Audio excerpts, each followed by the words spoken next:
The girls were 3 and 7. So it was the difficult thing we had, apart from us finding it hard to adjust, we had to think about and talk about how we were going to talk to the girls and what we were going to say.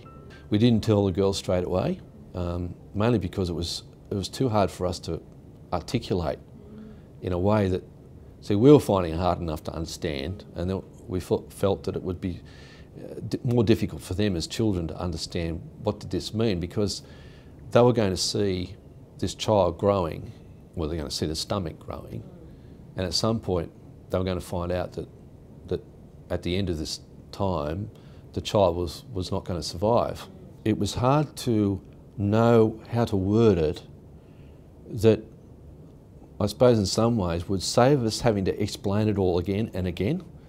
I wanted to tell them once and expect that they'd be fine with it, you know, say, just this is what's going to happen. And they'd just say, okay, Dad. But then, of course, you know, I just realised that the kids, you know, they're not like that. They keep asking questions. And so when we did decide to tell them, gradually Anna began to show more and more, and they would want to listen to the baby, and they would want to see, feel the movement and all that. And eventually we just said, look, we've got to tell them. We've got to tell them what's going to happen, because we decided we wanted them at the birth. And if we wanted them at the birth, they needed to be prepared for the outcome. And it was like, but why? The baby's growing. I can feel the heartbeat, you know, I can feel the baby moving. Why does the baby have to die? Why can't you carry the baby all the time, you know?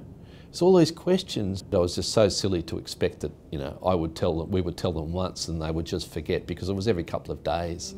Every anniversary, we were taking the girls to the cemetery and going back to the graveside, and they know when the date is. They always mention it, and when we talk about you know, if somebody says, oh, you know, there's just the two of you, they just don't know. We've got a brother. You know, they mention the fact they've got a brother who's in heaven, you know.